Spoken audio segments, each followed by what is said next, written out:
Hello everyone, स्वागत है आपका वेदांगा इंस्टीट्यूट फॉर सिविल सर्विसेज में। अभी अभी एक खबर आई है कि बांग्लादेश के अंदर जो है वो आपका तख्ता पलट कर दिया गया है। यानी कि बांग्लादेश की जो प्रधानमंत्री थी शेख हसीना, उन्होंने अपने पद से इस्तीफा दे दिया है और वो देश छोड़कर जो है वो भाग गई है।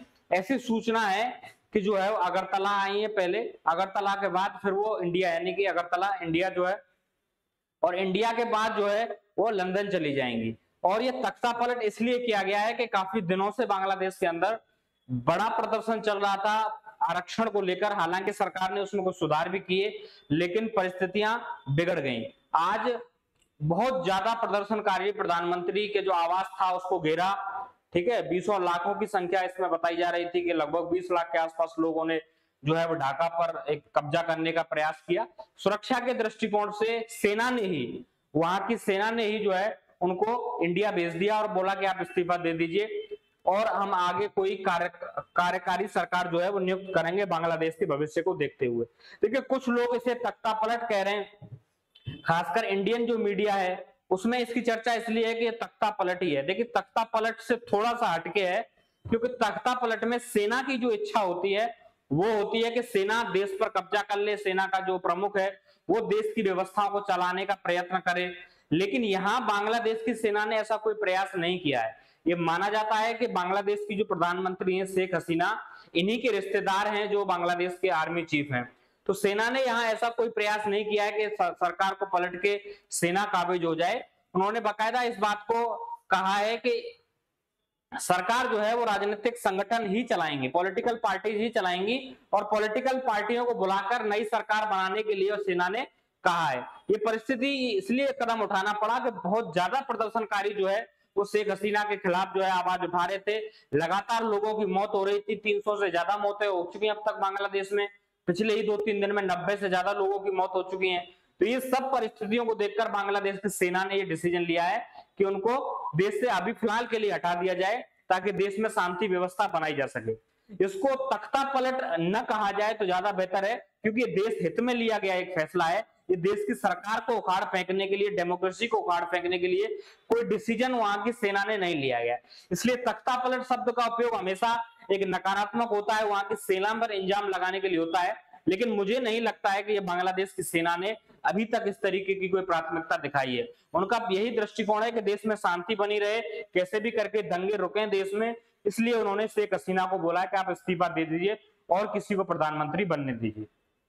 सेना खुद भी देश चलाना नहीं चाहती है, उन्होंने इस बात को क्लियर किया है कि ऐसी कोई इच्छा नहीं है। अब देखिए, लड़ाई जो चल रही थी इस पर मैंने पहले भी एक वीडियो बनाया था बांग्लादेश के रिजर्वेशन को लेके, कि बांग्लादेश में जो रिजर्वेशन है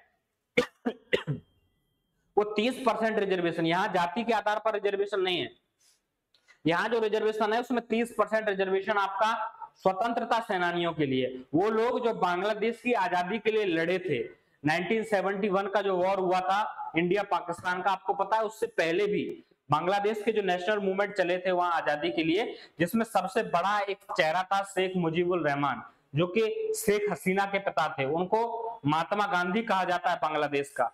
आज दिखाएंगे कि किस तरीके से प्रदर्शनकारियों ने जो है उनकी भी प्रतिमा को ढाका के अंदर तोड़ दिया। सोचिए, जो व्यक्ति अपना जीवन खपा दिया पूरा बांग्लादेश को एक अलग देश बनाने के लिए, उस व्यक्ति का भी सम्मान जो है वो प्रदर्शनकारियों ने नहीं किया, तो स्थिति कितनी भयावह होगी जो है। और 30% इनके लिए दिया जाता था, 10% पिछड़े जिलों के लिए, 10% महिलाओं के लिए, 5% अल्पसंख्यकों के लिए और 1% दिव्यांगों के लिए, और 44% जो है वो सीटें रहती थी अनारक्षित। ये व्यवस्था थी जिसको लेकर लड़ाई हुई, और कुछ समय के बाद बांग्लादेश की सरकार ने इसको खत्म कर दिया। लगभग 2018 में भी प्रदर्शन हुए थे, लेकिन वहां के सुप्रीम कोर्ट ने इसको फिर से बहाल कर दिया कि ऐसे हम एक साथ नहीं चेंज कर सकते। और अभी प्रदर्शन 2024 में बहुत तेजी से बढ़ने लगे। काफी लंबे समय के बाद सरकार ने ये जो है बदलाव किए। सरकार ने वहां 5% स्वतंत्र सेनानी, 2% आर्थिक जो वो सॉरी धार्मिक अल्पसंख्यक और 93% जो है अनारक्षित। लेकिन इस आरक्षण व्यवस्था को बदलने के लिए बांग्लादेश में बहुत देरी हो चुकी थी। बहुत बड़े स्तर पर बांग्लादेश की जो पीएम है शेख हसीना, उनके अगेंस्ट लोगों का विरोध हो चुका था, खासकर यंगस्टर, जिनको यूनिवर्सिटीज कॉलेज में पढ़ने वाले जो छात्र थे, छात्र नेता थे, उनकी तरफ से आंदोलन किया गया था। और उन सभी आंदोलनकारियों को जो है वो जैसे कह देते हैं कि देश के खिलाफ प्रदर्शन कर रहे हैं तो देशद्रोही कह दिया। तो इस तरीके के टैक्स उनको दिए गए, तो उससे और प्रदर्शन जो है उग्र हुआ। पुलिस ने लोगों को मारा, उसमें लोग मरे, उससे भी और प्रदर्शन उग्र हुआ। तो इन्हीं परिस्थितियों को लेकर बहुत ज्यादा बड़ा प्रोटेस्ट अभी बांग्लादेश के अंदर हो रहा, और उन्हीं परिस्थितियों को देखते हुए वहां जो है वो परिस्थितियां बिगड़ी हैं। ये थे शेख मुजीबुर रहमान, ये शेख हसीना के फादर थे, और इन्होंने बांग्लादेश के लिए सारी लड़ाई लड़ी, उनके आंदोलन के लिए जो लड़ाइयां थी स्वतंत्रता के लिए, उसमें एक बड़ा चेहरा ये थे। ठीक है, तो बहुत बड़ा चेहरा थे बांग्लादेश के अंदर, लेकिन इनकी भी मूर्ति को आज जो है ढाका के अंदर तोड़ दिया गया, इनकी प्रतिमा को तोड़ दिया गया। तो एक बड़ा अपमान जो है अपने नेता का जो है इन लोगों ने किया। अब जो पॉलिटिकल सिचुएशन बन रही है, देखिए शेख हसीना की जो पार्टी है आपका अवामी लीग को छोड़ के, लगभग बाकी सब जो पॉलिटिकल पार्टीज हैं, इनका इंडिया के प्रति कोई बहुत अच्छा जवाब नहीं है, यानी कि इंडिया के प्रति इनके बहुत अच्छे रिलेशन नहीं है। शेख हसीना खासकर जब प्रधानमंत्री रही हैं, 2009 से लगभग प्रधानमंत्री हैं वहां, तो तब से इंडिया और बांग्लादेश के रिलेशंस बहुत अच्छे हैं, और बांग्लादेश काफी अच्छा कर भी रहा है अपनी इकोनॉमी के लिए। आपको देखा होगा पाकिस्तान से कहीं अच्छे हालात बांग्लादेश के अंदर हैं। बांग्लादेश अच्छा कंट्री है, और आपको देखिए कपड़ा उद्योग जैसे मामलों में तो बांग्लादेश ने कई सालों में ऐसा हुआ है कि इंडिया को भी जो है वो पीछे छोड़ दिया है। ठीक है, कपड़ा उद्योग के मामले में तो बांग्लादेश की स्थिति इस क्षेत्र में काफी अच्छी थी, और काफी अच्छे रिलेशन इंडिया के थे। और बाकी ये पॉलिटिकल पार्टीज हैं, ये थोड़ी सी इस्लामिक सोच वाली पॉलिटिकल पार्टीज हैं, धार्मिक सोच वाली पॉलिटिकल पार्टीज हैं। तो ये इंडिया के गवर्नमेंट्स को, खासकर इंडिया में जब ऐसी गवर्नमेंट हो जो किसी एक पक्ष की तरफ हो, जैसे अभी बीजेपी है, तो उसको बहुत ज्यादा ये लोग लाइक नहीं करते, क्योंकि हिंदुज्म को ज्यादा सपोर्ट करती है जो है बीजेपी, तो इन लोगों के लिए ज्यादा सपोर्ट नहीं करते। अब इन लोगों से मिलकर ही अगर सरकार बनेगी वहां, तो भारत के लिए भी एक चिंता रहेगी, क्योंकि भारत का पड़ोसी देश है।